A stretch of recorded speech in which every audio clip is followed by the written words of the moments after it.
আজকের ভিডিওতে তৈরি করব দুর্গাপূজা স্পেশাল একটা ফেব্রিক জুয়েলারি, যেটা শিউলি ফুলের থিমের ওপর হবে।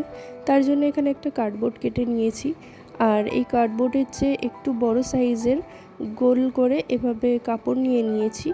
আর এই কাপড়টার উপর প্রথমে আঠা দিয়ে এই কার্ডবোর্ডটাকে পেস্ট করে নিলাম। নেওয়ার পর এভাবে কেটে নিচ্ছি যাতে এই কাপড়টা দিয়ে কার্ডবোর্ডটাকে কভার করতে সহজ হয়। এখানে কার্ডবোর্ডটাকে কভার করার জন্য আমি যে আঠাটা পেস্ট করব সেটা হলো ফেভিক্রিলের ফেব্রিক গ্লু।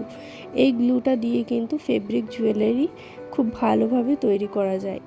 এই ভিডিও ডেসক্রিপশন বক্সে আমার পেজের লিংক দিয়ে দেবো। কেউ যদি এই জুয়েলারিটা অর্ডার করতে চান তাহলে পেজে গিয়ে আমার সাথে কন্ট্যাক্ট করে নেবেন। এবারে দেখুন এটাকে কভার করা হয়ে গেছে। এরপর আমি এই কার্ডবোর্ডের চেয়ে একটুখানি ছোট সাইজে গোল করে এরকম কাপড় নিয়ে নিয়েছি। এই কাপড়টাকে এবার আঠা দিয়ে ব্যাক সাইডে পেস্ট করে দেবো যাতে ব্যাক সাইডটা দেখতে বাজে না লাগে। আর এটার মতোই আমি ইয়াররিংসের জন্য এরকম গোল করে কেটে নিয়েছি কার্ডবোর্ড, আর কাপড় দিয়ে মুড়ে নিয়েছি। এরপর সবগুলোকে ব্ল্যাক কালার করে দিয়েছি। আমার কাছে ব্ল্যাক কাপড় নেই, তাই আমি ফেব্রিক কালার ইউজ করে এগুলোকে কালো করে নিয়েছি। আর এখানে পমপম লেস লাগিয়ে নেব এবার আঠা দিয়ে। পমপম লেসটা যেহেতু পিওর কটন হয় না, তো এটাকে পেস্ট করতে খুব মুশকিল হয়। যতই আঠা দেওয়া হোক না কেন সহজে এটা পেস্ট হতে যায় না।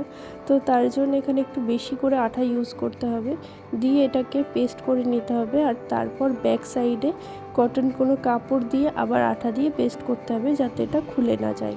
এখানে দেখুন আমি আলাদা করে কাপড় কেটে এই পমপম লেসের ওপর থেকে পেস্ট করে নিয়েছি কাপড়টা। আর এরপর আমি দেখুন শিউলি ফুল এঁকে নিচ্ছি, আর এরপর আমি বাকি ডিজাইনগুলোও করে নেব। যারা আমার চ্যানেলের ভিডিও নতুন দেখছেন অবশ্যই কিন্তু চ্যানেলটাকে সাবস্ক্রাইব করে রাখবেন, আর পাশে থাকা বেল আইকনটা প্রেস করে দেবেন, নইলে কিন্তু পরবর্তী ভিডিও নোটিফিকেশনগুলো আপনাদের কাছে পৌঁছবে না। আর সামনেই যেহেতু দুর্গাপুজো, তাই দুর্গাপুজোর আগে পর্যন্ত সবই আমি দুর্গাপুজো স্পেশাল জুয়েলারি তৈরি করে দেখাবো আমার চ্যানেলে। তো সেই ভিডিওগুলো দেখতে হলে অবশ্যই কিন্তু চ্যানেলটাকে সাবস্ক্রাইব করে নিতে হবে। এখানে দেখুন এবার আমি ডলি সুতো নিয়ে নিয়েছি অরেঞ্জ কালারের। তো এখানে ডলি সুতোটাকে এভাবে গোল করে পেঁচিয়ে নিয়েছি, যতটুকু সাইজের আমার দরকার সেভাবে গোল করে কালো আর অরেঞ্জ একসাথে নিয়ে এভাবে বেঁধে নিচ্ছি। বেঁধে নিয়ে নিচের দিক থেকে এভাবে কেটে দেবো, আর ওপরের দিক থেকে একবার বেঁধে নিয়েছি। এরপর পুরো জিনিসটাকেই আরেকবার বেঁধে নেব, তাহলে এরকম ছোট টাসেল তৈরি হয়ে যাবে। আর এই টাসেলটাকে এবার আমি এই লকেটের নিচে সেলাই করে আটকে দেবো। পরবর্তী ভিডিওতে কি দেখতে চান অবশ্যই কিন্তু কমেন্ট করে সবাই জানাবেন। যদিও আমি রোজ নিজের মতো করে ভিডিও দিই, তবুও আপনাদের রিকোয়েস্টেড কোনো ভিডিও এলে খুবই ভালো লাগে। তো আপনারা কীরকম টাইপের ভিডিও দেখতে চান, কিসের ওপর ভিডিও বানালে আপনাদের সুবিধা হবে, তো সেটা অবশ্যই কিন্তু কমেন্ট করে জানাবেন।